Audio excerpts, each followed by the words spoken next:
my name is Carl Nelson. I have an unknown version of ectodermal dysplasia. Hair loss was a real psychological factor for me, and it started happening in 6th, 7th grade. So I ended up I wore a wig because it was so patchy. When I got married on the day of my wedding, I got rid of the wig, which was a great liberating moment for me. And obviously my wife loved me, so it was like, I'm done good. So that was a big thing. So my name's Mary Ann Vermeer, live in Richmond, Virginia, and I'm the mother of Peter. He came to be part of our family when he was 11 months old from a city in northern China. We knew nothing about ectodermal dysplasias, nothing. So Peter has Clauston syndrome. We didn't learn that until he was about 18. Peter also has a cleft lip and palate, black sweat glands, has some hair, not a lot, it's very sparse. Oftentimes people think he's had chemo. When Peter started to get towards teenage years, this would be a good time to bring him to an NFED conference because he could find other kids like him. And it gave him a place to belong. It empowered him to get enough information about his own health to be able to talk with confidence. A lot of people, not only do they suffer from kind of medically inhibiting conditions, but also it's a bit of an isolating condition. Name's Soren Rowe. I was born without 13 adult teeth. As soon as I really got involved with the organization and met the community and got involved, I really felt like I became a part of a family, and I kind of got that community that I didn't have as a kid. I think a large part of my family's experience with ectodermal dysplasia is just how debilitating from a financial perspective. What I've really been passionate about so far in my impact with NFED is through ELSA, which is the Ensuring Lasting Smiles Act, which requires obviously insurance companies to cover medically necessary surgery or care for those affected by ectodermal dysplasia. I think it's absolutely an essential part of what we're doing here at the NFED. I've grown up with the NFED. I have the most common, which is called XLHED, hypohidrotic ectodermal dysplasia.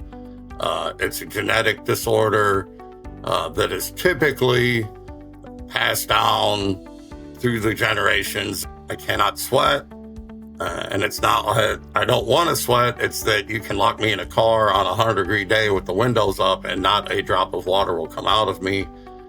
Jack Lentz was the one to diagnose me, and that led my mother, Mary Kay Richter, to write letters to dental schools and such to try to find out more about that. That was the very beginnings of the NFED.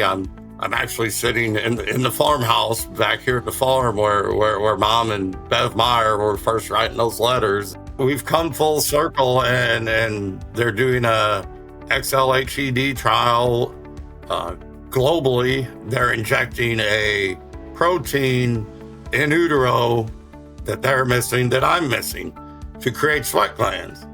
And they've had several babies now born, and they sweat. And it doesn't, cure the child of all the symptoms of XLHED. But if we can take one of those issues off the board, that is a giant step forward. It is a basic human instinct to want to help other people, especially kids. Simple things like, helping get teeth in kids' mouths that don't have teeth and they maybe can't afford it and can't figure out, don't have the insurance for it.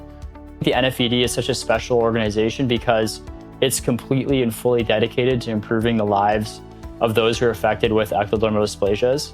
Donations to the NFED can be very tangible. Some kids need dentures. Some kids need cooling vests. Some kids, and again, I've talked about community, these kids need each other. So your donations really allow us to connect families so that they can support each other. It also allows us to bring world leaders together to develop research of treatments, diagnosis, so that people can get answers faster, treatments faster, and hopefully sustainable treatments that will make a difference in their day-to-day life. That's where we're at now. I'm all in.